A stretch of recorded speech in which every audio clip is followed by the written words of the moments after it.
கர்த்தருடைய பரிசுத்த நாமத்திற்கு 14வது வசனத்தை தியானிக்க இருக்கிறோம். எஸ்ஐயா 11:14 ஜெபத்தோடு இந்த செய்திக்குள்ளே கடந்து செல்வோம். எந்தன் கான்மலையானவரே, என்னை காக்கும் தெய்வம் நீரே. எந்தன் கண்மலையானவரே, என்னை காக்கும் தெய்வம் நீரே. வல்லமை மாட்சிமை நிறைந்தவரே, மகிமைக்கு பாத்திரரே. வல்லமை மாட்சிமை நிறைந்தவரே, மகிமைக்கு பாத்திரரே. ஆராதனை உமக்கே, ஆராதனை உமக்கே, ஆராதனை உமக்கே, ஆராதனை உமக்கே. உந்தன் சிறகுகளே நிழலில் என்றென்று மகிழ செய்தீர். உந்தன் சிறகுகளே நிழலில் என்றென்று மகிழ செய்தீர். தூயவரே என் துணையாளரே, துதிக்கு பாத்திரரே. தூயவரே என் துணையாளரே, துதிக்கு பாத்திரரே. உரரா உரரா அப்பாரா உபரா ரெப்பாரா ரிபரா ரிகரா ரிகரா. எந்தன் பலவீன நேரங்களில் வாம் கிருபை தந்தேரையா. எந்தன் பலவீன நேரங்களில் வாம் கிருபை தந்தேரையா. இயேசு ராஜா என் பலனாயினீர், எதற்கும் பயமில்லையே. இயேசு ராஜா என் பலனாயினீர், எதற்கும் பயமில்லையே. ரப்பாரா ரப்பாரா ரிப்பாரா ரிபாரா ரிங்காரா ரிங்காரா ரிகாரா ரிகாரா. எந்த உயிருள்ள நாட்கள் எல்லாம் உம்மை புகழ்ந்து பாடிடுவேன். எந்த உயிருள்ள நாட்கள் எல்லாம் உம்மை புகழ்ந்து பாடிடுவேன். ராஜா நீர் செய்த நன்மைகளை எண்ணியே துதித்திடுவேன். ராஜா நீர் செய்த நன்மைகளை சொல்லியே துதித்திடுவேன். இயேசுவின் நாமத்தினாலே ஜெபங்கள் பிதாவே, ஆமென். கர்த்தருடைய பரிசுத்த நாமத்திற்கு ஸ்தோத்திரம். லீலா அம்மாள் பிரைஸ் லார்ட், நாகரத்னம் அம்மாள் praise Lord, Kavitha sister praise Lord, Selvi teacher praise Lord, Jayanthi அக்கா எங்க சம்மதி அம்மா பிரைஸ் லார்ட், ஜானகி அம்மாள் பிரைஸ் லார்ட். இன்னைக்கு நம்ம ஏசாயா 11வது அதிகாரம் 14வது வசனத்தை தியானிக்க இருக்கிறோம். ஏசாயா 11:14. அவர்கள் இருவரும் யூதா இப்ராஹிம், முந்தின வசனத்தை பார்க்கிறோம். ஏகமாக கூடி மேற்கில் இருக்கிற பெலிஸ்தருடைய எல்கையில் மேல் பாய்ந்து கீழ்த்திசையாராகிய கொள்ளையிட்டு ஏதோம் மேலும் மோவாப் மேலும் கைப்படுவார்கள். அம்மோன் புத்திரர்கள் அவளுக்கு கீழ்ப்படிவார்கள். சரி, இது எதிர்காலத்தில் ஆண்டவர் தன்னுடைய பிள்ளைகளை எப்படி உயர்த்த போறாருங்க சொல்லி பார்க்கணும். பாய்ந்து, பாய்ந்துங்கிறது இங்கிலீஷ்ல ஃப்ளை, கிரேக்க மொழியில பெட்டோமே, பெட்டோமே ஃப்ளை, பெட்டோமே, MAI மே, பெட்டோமே ஃப்ளை, அப்படி பறந்து போறதான் ஃப்ளை. பெட்டோமேங்கிறதுக்கு தேவை என்ன அப்படின்னு கேட்டீங்கன்னா விங்ஸ், ரெக்கை தேவை. இந்த ரெக்கைக்கு என்ன ஒரு வார்த்தை கொடுத்துருக்காங்க அப்படின்னா அதை நம்ம புரிஞ்சாதான் இது நமக்கு புரியும். ரெக்கைக்கு PTERON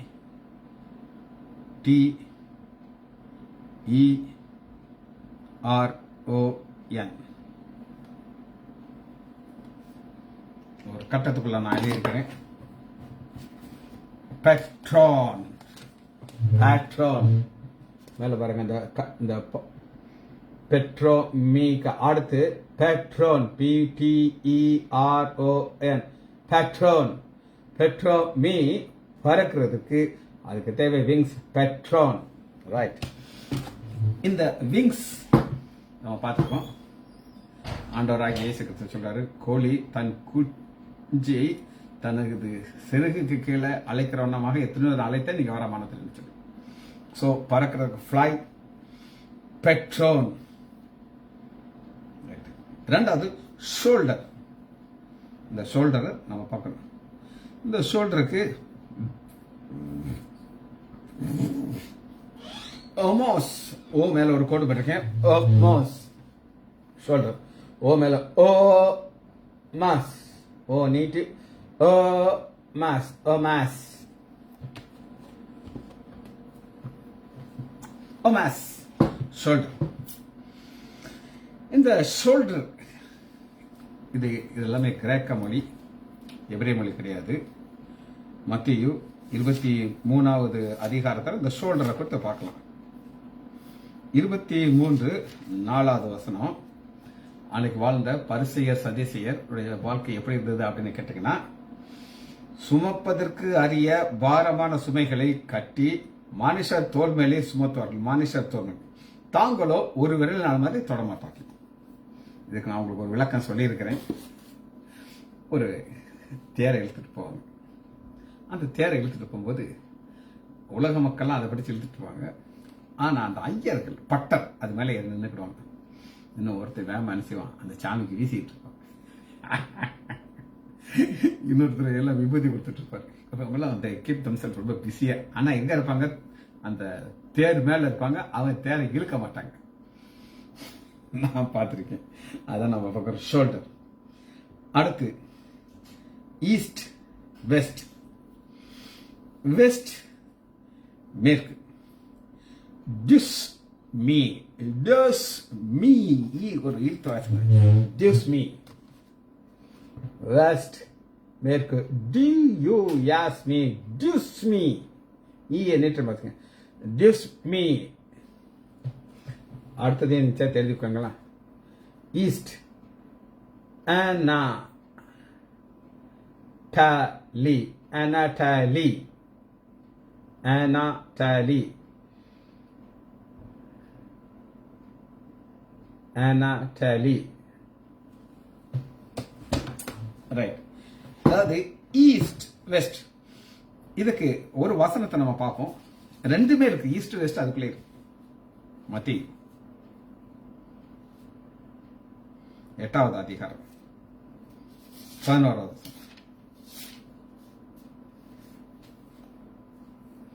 அநேகர் கிழக்கிலும் மேற்கிலும் இருந்து வந்து பரலோக ராஜ்யத்தில் ஆபிரகாம், ஈசோக்கோடு என்பவர்களோடு பந்தி இருப்பார்கள். ஈஸ்ட் வெஸ்ட் ரெண்டுமே இருக்கு. வெஸ்ட் டிஸ் மீ. ஆண்டவராகிய இயேசு கிறிஸ்து பிசாசை குறித்து ஒரு வசனம் சொல்லும்போது மத்தேயு 24வது அதிகாரம் 37வது வசனம். 24:37. மின்னல் கிழக்கிலிருந்து தோன்றி மேற்கு வரை பிரகாசிக்கிறது போல கிழக்கு மேற்கு. அனாடாலியிலிருந்து டிஸ் மீ. ரெண்டையும் சொல்லிட்டேன். சரி, உங்களுக்கு இப்ப கிழக்க காட்ட போறேன். அது அனாடாலி, அனாடாலி. இந்த கிழக்க ஒரு இன்டைரக்டான ஒரு வார்த்தையில ஆவியான எழுதி வச்சுக்கிறேன். அது என்ன இன்டைரக்டான வார்த்தைகளை நான் உங்களுக்கு காட்ட போகிறேன். லூக்கா 1வது அதிகாரம்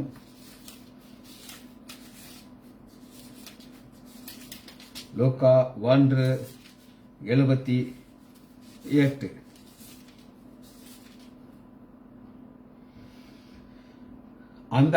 அந்தகார மரணல் இருளிலே உட்கார்ந்து வெளிச்சம் தரவும், வெளிச்சம் தரவும். இந்த வெளிச்சம் எங்க இருந்து வரும் அப்படின்னு கேட்டீங்கன்னா, கிழக்கு. தம்முடைய கால்களை சமாதானத்தின் வழியில நடத்தவும், உன்னதத்திலிருந்து தோன்றிய அருணோதயம். நமது உன்னதத்திலிருந்து வருகிற அருணோதயம், அது கிழக்கிலிருந்து வருகிற ஒரு வெளிச்சத்தமாக நம்ம பார்க்கிறோம்.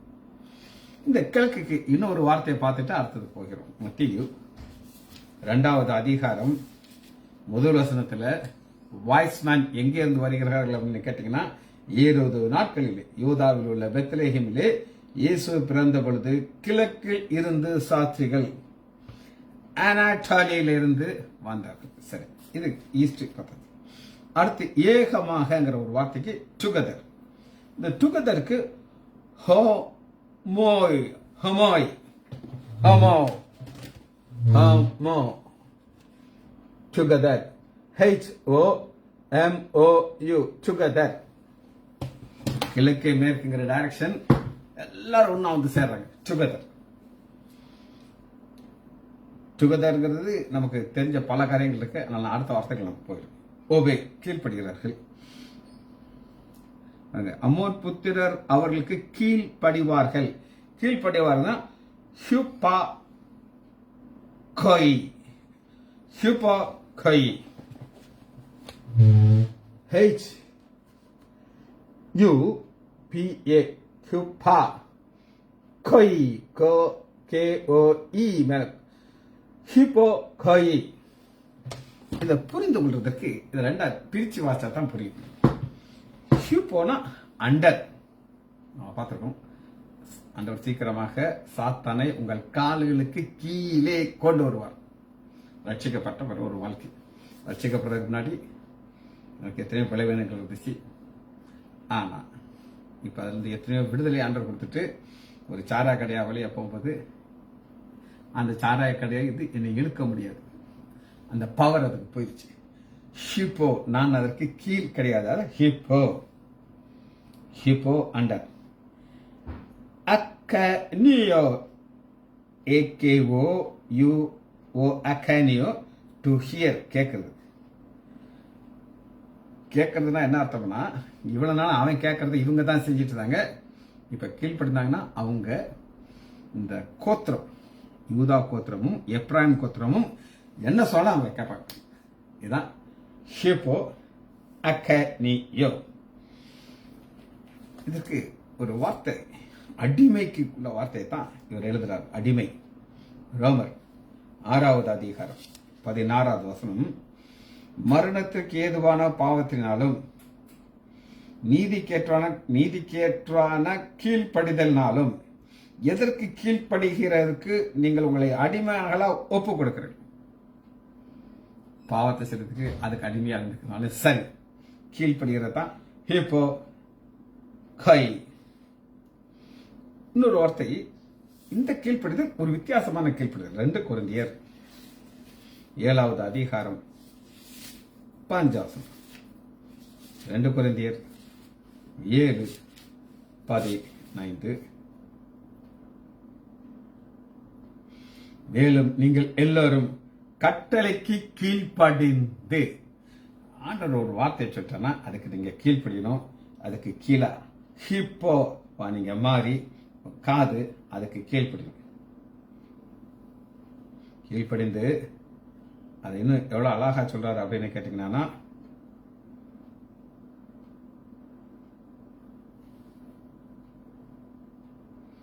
பயத்தோடும் நடுக்கத்தோடும் தன்னை ஏற்றுக்கொண்ட உங்களை அவன் நினைக்கல. பயத்தோடும் நடுக்கத்தோடும் ஒரு கட்டளைக்கு கீழ்ப்படியும் போது ஒரு பயமும் நடுக்கமும் நமக்குள்ள வர வேண்டும். கடைசியா ஒன்று வார்த்தை இதை முடிக்க போயிடும். பிலமோன் எடுத்துக்கோங்க.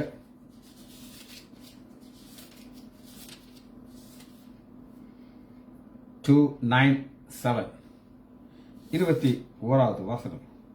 நான் சொல்லுகிறதிலும் அதிகமாக செயலிலே அறிந்து இதற்கு நீ இணங்குவேன் என்று நிச்சயமாக இணங்குவேன் என்று நிச்சயத்தினா நான் சொன்னதை நீங்க கேட்பீங்க அப்படின்னு சொல்லி பிலமோனுக்கு இதை சொல்றான். சரி, வார்த்தைக்கு போயாச்சு. சரி, லாங்குவேஜ் பார்த்தாச்சு. இப்ப வார்த்தைக்குள்ள வருகிறோம்.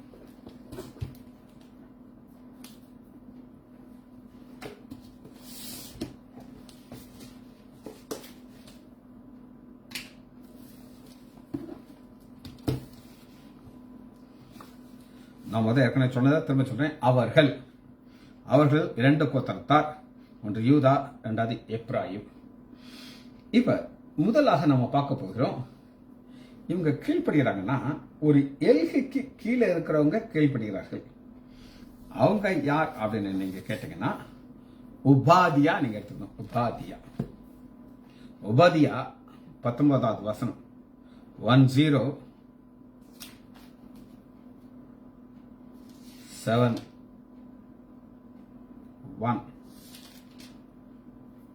உபாதியா 19வது வசனம். தென் தேசத்தார் ஏசாயின் மலைக்கும். தென் தேசத்தார் அந்த எல்கைங்க நான் காட்டுறேன். ஏசா மலையிலுக்கும் சமனா தேசத்தார் பெலிஸ்தே தேசத்தையும் சுதந்திரித்துக் கொள்வார்கள். அவர்கள் எப்ராயிம் நாட்டையும் சமாரியன் நாட்டையும் சுதந்திரித்துக் கொள்வார்கள். பென்யமீன் வம்சத்தார் கீலேயாத்தை சுதந்திரித்துக் கொள்வார்கள். ஒரு காலத்துல இவங்க எப்படி இருந்தாங்கிறத இதை கம்பேர் பண்றதுக்கு அந்த வசனத்தை காட்ட முடியும். அவருக்கு வல்லமை ஆண்டவர் எப்படி கொடுக்கிறார் 18ஆம் வசனத்துல இருக்குது. யாக்கோபின் வம்சத்தார் அக்னியும் யோசேப்பின் வம்சத்தார் அக்னி ஜுவாலையுமா இருப்பார்கள். அக்னி ஜுவாலை இதற்கு முன்னாக எதுவும் நிற்க முடியாது. ஆண்டவர் ஒரு வல்லமையை கொடுப்பார். அதை அந்த நேரத்தில் கொடுப்பார். மொசாட் அப்படின்னு ஒரு காரியத்தை பார்க்கறோம்னா அன்னைக்கு கிடையாது. ஆனா இன்னைக்கு உலகம் எங்கும் மொசாட்டை பார்த்து பயப்படுறாங்க. பயப்படாத தேசமே கிடையாது. அவங்க பிளான் பண்ணாங்கன்னா எங்க எப்ப அந்த அடிப்பாங்கன்னு அவங்களுக்கு தெரியாது. அக்னி ஏசா வம்சத்தார் வைக்கல் துரும்பா இருப்பார்கள். அவர்கள் இவர்களை கொளுத்தி ஏசாவின் வம்சத்தார் மீதி ஆறாதபடி அவர்களை பட்சிப்பார்கள் என்று கர்த்தர் இதை சொல்லுகிறார். ஒவ்வாதையால கர்த்தர் சொல்லுகிறார். அது இன்னைக்கும் அது நடந்து கொண்டே இருக்கிறது. சரி, இது முதல் காரியத்தை நம்ம பார்க்கிறோம். 17 வசனத்தை தொடர்ந்து வாசிப்போம். ஆனாலும் சியோன் பர்வதத்திலே தப்பி இருப்பார் உண்டு. அவர்கள் பரிசுத்தராக இருப்பார்கள். யாக்கோபின் வம்சத்தார் தங்கள் சுதந்திரத்துக்கள் சுதந்திருப்பார்கள். அந்த பக்கமே இதுதான் ஃபைனல் பிளேஸ். இந்த சியோன் மேல ஒரு கண். யார் யார் அங்க வருவாங்க சொல்லி ஆண்டவருக்கு அந்த லிஸ்ட் தெரியும். ரைட்.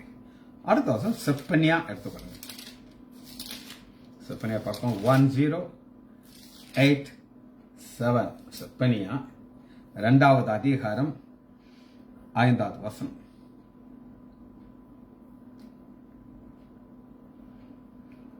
சமுத்திர கரை குடியிருக்கிற கிரேத்தியருக்கு ஐயோ, பெலிஸ்தரின் தேசமாகிய கானானே, கர்த்தருடைய வார்த்தை உனக்கு விரோதமாக இருக்கிறது. இனி உன்னிலே குடியிராதபடிக்கு உன்னை அழிப்போம். இந்த 2 தேசத்தாரும் இவங்க அழிக்கும் போது குடி இல்லாத தேசமாக இவங்களை அழிப்பார்களாம்.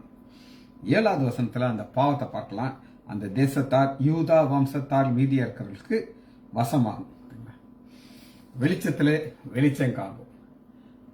இங்க செப்பனியா அந்த யூதா வம்சத்துக்காக சொல்லி தெளிவாக சொல்லிட்டார்.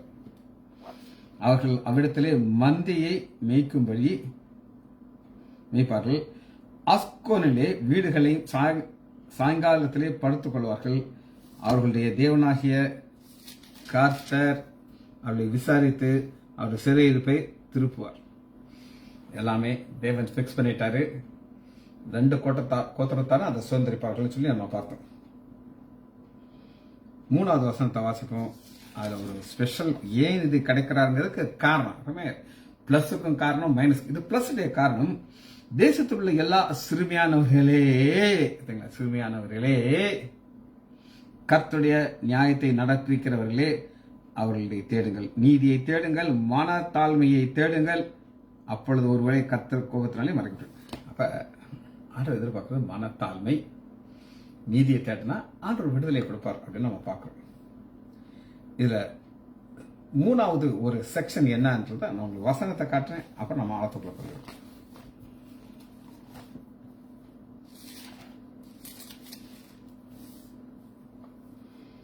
வசனத்துல அடுத்து வருவதுக்கு எல்கேமேல் பாய்ந்து கீழ்த்திசையாரை கொள்ளையிட்டுங்கிறது ஆண்டவர் கொள்ளையிடுறது சரியா தப்பாங்கிறத இந்த வசனத்துல நம்ம பார்க்க போறோம். இந்த கொள்ளையிடுறதுங்கிறது என்ன அப்படின்னு கேட்டீங்க, யாத்ராகமம் எடுத்துக்கொள்ளுங்க. 12வது அதிகாரம் 12:35. மோசே சொல்லியிருந்தபடி இஸ்ரவேல் ஜனங்கள் எகிப்தியரிடத்திலே வெள்ளி உடைமைகளையும் பொன் உடைமைகளையும் வஸ்திரத்தையும் கேட்டார்கள். கர்த்தர் ஜனங்களுக்கு எகிப்தியர் கணக்குகளிலே தயவு கிடைக்கும்படி செய்ததினாலே இவ்விதமாக அவர்கள் எகிப்தியரை கொள்ளையிட்டார்கள். ஒரு கேவலமான ஒரு சம்பவத்தை நான் சொல்ல போறேன். கேவலமான ஒரு சம்பவம். 3 ஃப்ரெண்ட்ஸ் எனக்கு ரொம்ப தெரிஞ்சவருடைய அவங்க க்ளோஸ் சர்க்கிள். அதுல ஒரு ஆளு தங்காசாரி. அவரு எங்களுக்கு பயங்கர சால்ரா அப்படி ஒரு இது ஜாயின் சாக்கெல்லாம் வச்சிருப்பார். இந்த குரூப்ல ஒரு பணக்கார வருவாங்க, இப்போ ஒரு பெரிய செயின் போட்டிருப்பார். இவர் கேட்குறாரு, மாமா மாப்பிள்ளை என்ன தோசை கேட்குறாரு. ஒரு நாளைக்கு உன் செயினை கொடு, நான் கல்யாண வீட்டுக்கு போகணும், அப்படி பந்தாவை போட்டுட்டு வந்து நாளைக்கு கொடுத்துருவேன் அப்படின்னு சொல்லி அவரும் ஆசையாக கேட்கறனா கொடுத்தாரு. அடுத்த நாள் இந்த செயினை வாங்கிட்டு கொள்ளையடிச்சிட்டு அவன் ஊரை விட்டு ஓடி போயிட்டான். எஸ்கேப். ஊருக்குள்ள நிறைய கடன், என் கண்ணு க்ளோஸ் ஃப்ரெண்டுடைய செயின் மேலே இருந்துச்சு. போகிறதுக்கு முன்னாடி அதை வாங்கிட்டு ஒரே ஓடிட்டு அதுக்கப்புறம் வரவே இல்லை. இதுக்காக அதை சொல்கிறேன்னா, ஃப்ரெண்ட்ஷிப்பில் கொள்ளையடிக்கிறது வேற.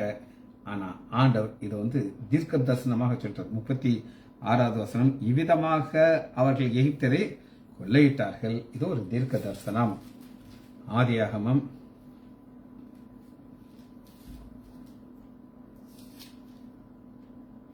15வது அதிகாரம் 14வது வசனம், இவர்கள் சேவிக்கும் ஜனங்களை நான் நியாயம் தீர்ப்பேன், பின்பு மிகுந்த பொருள்களோடு புறப்பட்டு வருவார்கள். ஆபிரகாம் ஒரு ஆளா இருக்க அப்பயே சொல்லிட்டாரு. ஆபிரகாமுக்கு தலை சுத்திருக்கு, என்னையா சொல்ற ஒன்றும் புரியலையேன்னு சொல்லியிருப்பாரு. ஆனா நமக்கு அந்த கொள்ளையிடுறது என்னன்னு புரியுது. சரி, இந்த கொள்ளையிடுறத குறித்து நான் உங்களுக்கு சொல்லிட்டேன். அடுத்து பாருங்க, இவர்கள் அழிக்கப்படும். அடுத்த டாபிக் அழிக்கப்படுறது. அந்த வசனத்தை நான் உங்களுக்கு காட்டுறேன்.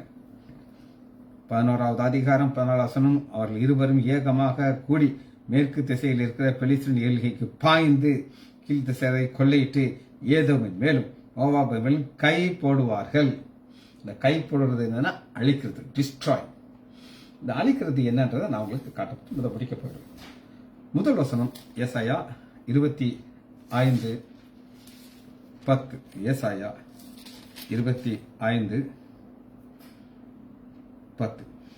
கர்த்தருடைய கரம் இந்த மலையிலே தங்கும், கூளம் எருக்களத்திலே மிதிக்கப்படுகிறது போல மோவாப் அவர் கீழே மிதிக்கப்பட்டு போகும். மிதிச்சாச்சுன்னா ஒண்ணுமே இருக்காது, மிதிக்கப்பட்டு போகும். முதல் வசனம் மோவாப் டிஸ்ட்ராய் ஆகும். 34:5 ஏசாயா 34:5. வானத்திலே என் பட்டயம் வெறி கொண்டது, இதோ ஏதோமின் மேலும் நான் சங்காரத்தை நியாயத்திருத்தது போலும் அது ஜனத்தை நியாயம் சீர்க்க இறங்கும். போஸ்வாவிலே இதெல்லாமே ஆண்டோடைய கோபம் ஒரு பட்டயமாக இறங்குது. என் பட்டயம்னு சொல்லி ஆண்டவர் சொல்கிறார். ஏசாயா 60வது அதிகாரம் 14வது வசனத்துல அது செய்யும் போது எதிரிகள் என்ன செய்வார்கள் என்ன பார்க்க போறோம். பட்டயம் வெறி கொண்டு இறங்கும் பொழுது 60:14, உன்னை ஒடுக்கியவருடைய பிள்ளைகள் எந்தெந்த ராஜ்யம் ஒடுக்குச்சோ குனிந்து உன்னிடத்திலே வந்து உன்னை அசட்டை பண்ணி யாவரும் உன் காலடியிலே பணிந்து உன்னை கர்த்தருடைய நகரம் என்றும் இஸ்ரேலின் பரிசுத்தருடைய சீயோன் என்றும் சொல்லுவார்கள். பட்டை இறங்கும் போது அவர் காலை வச்சு மதிக்கும் போது இந்த ஒரு ரியாக்ஷன் வருது. கடைசியாக ஒரு தீர்க்க தரிசனத்தை பார்த்து நம்ம இதை முடிக்க இருக்கிறோம். என்னாகமம் 24வது அதிகாரம் 17வது வசனம். பீலியாம் நம் ஆண்டவராக இயேசு கிறிஸ்துவை பார்க்கிறார். எப்படி பார்க்கிறார் அப்படின்னு கேட்டீங்கன்னா, அவரை காண்பேன் இப்பொழுது அல்ல, அவரை தரிசிப்பேன் சமீபமாக அல்ல. ஒரு நட்சத்திரம் யாக்கோபிலே உதிக்கும், ஒரு செங்கோல் இஸ்ரவேல் மேல் எழும்பும், அது மோவாபியர்களை நொறுக்கி சேத்து புத்திரர்களையும் நிர்மூலமாக்கும். நொறுக்கி நிர்மூலமாக்கும். ஜெபிச்சு முடிப்போமா? மகா இரக்கமும் கிருபையுமுள்ள பிதாவே, அம்மா துதிக்கிறோம் ஐயா. தீர்க்க தரிசனங்கள் எப்படி நிறைவேறுகிறது என்ற ஒவ்வொரு வார்த்தையும் எங்களை புரிய வைத்த தூய ஆவியானவரே, உம்மை துதிக்கிறோம் ஐயா. பிள்ளைகள் ஒவ்வொருவரையும் என் ஆண்டவராகிய இயேசு கிறிஸ்துவின் நாமத்தினாலே ஆசீர்வதிக்கிறேன். இயேசுவின் நாமத்தினால் ஜெபங்கள் பிதாவே. ஆமென், ஆமென், ஆமென், ஆமென்.